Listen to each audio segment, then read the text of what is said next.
గత 2 రోజులుగా జగన్మోహన్ రెడ్డి గారు రాష్ట్రంలో ఏదో జరిగిపోతుంది, నకిలీ మద్యం తయారు చేస్తున్నారు, అమ్మేసుకుంటున్నారు అని చెప్పి లబో దిబోమంట ఉన్నారు. మీకు అసలు నిజాలు తెలుసా?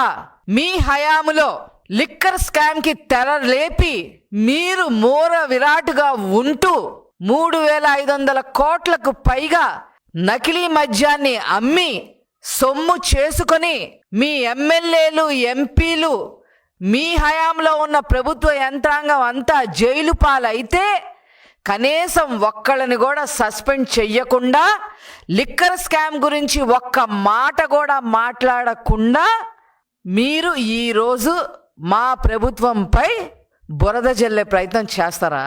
అసలు నేను జగన్మోహన్ రెడ్డి గారిని ఒకే విషయం అడదలుచుకున్నా, అసలు మీరేమన్నా పట్టుకున్నారా నకిలీ మద్యాన్ని?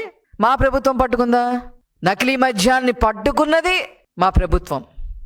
ఇమీడియట్గా యాక్షన్ తీసుకోమన్నది ముఖ్యమంత్రి గారు నారా చంద్రబాబు నాయుడు గారు.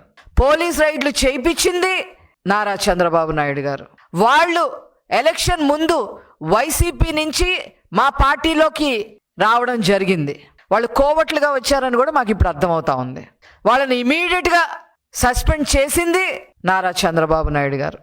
ఎంతటి చర్యలైనా సరే తీసుకోవడానికి వెనకాడం అని చెప్పి స్టేట్మెంట్ ఇచ్చింది నారా చంద్రబాబు గారు. ఇదేదో మీరు పట్టుకొని ఏదో దాన్ని ఏదో తేల్చేసి ఏదో మాకేదో హెల్ప్ చేసినట్టుగా మీరేదో మాట్లాడటం ఏంటి? మీ హయాంలో ఏం జరిగింది జగన్మోహన్ రెడ్డి గారు? 3,500 కోట్ల లిక్కర్ స్కామ్ జరిగింది.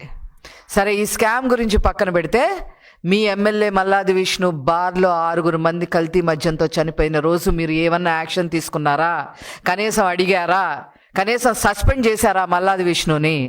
మీ హయాంలో జంగారెడ్డిగూడెంలో, గోదావరి జిల్లాల్లో, ఆంధ్ర రాష్ట్రానికే కాదు దేశానికే అన్నపూర్ణగా ఉన్న జిల్లాలైన గోదావరి జిల్లాల్లో 26 మంది చనిపోతే నకిలీ మద్యం తాగి మీరు ఏమన్నా మాట్లాడారా అసలు? పైగా అసెంబ్లీలో ఏం స్టేట్మెంట్లు ఇచ్చారు? అది సహజంగానే చనిపోయారు, చచ్చిపోవటం సహజం, 26 మంది చనిపోతే ఇప్పుడు ఏమైందంట అని మాట్లాడిన మీరు ఈరోజు మా ప్రభుత్వాన్ని ప్రశ్నించడం, నారా చంద్రబాబు నాయుడు గారిని విమర్శించడం, నకిలీ మద్యం గురించి మీరు మాట్లాడుతూ ఉంటే నవ్విపోతారు అని చెప్పి ఈ సందర్భంగా నేను తెలియజేస్తా ఉన్నా.